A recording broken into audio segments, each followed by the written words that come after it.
Kejati Sumsel mengadakan kunjungan kerja di Bumi Sebiduk Sehaluan yang dikenal dengan Oku Timur.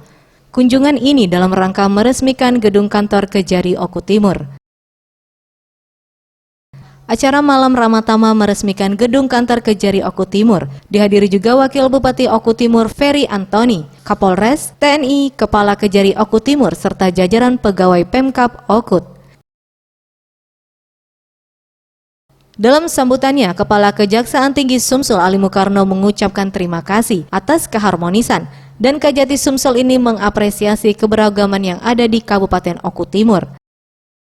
Hal yang sama disampaikan Bupati Oku Timur Khalid Mawardi, mengucapkan terima kasih dan jalinan silaturahmi ini tetap berjalan.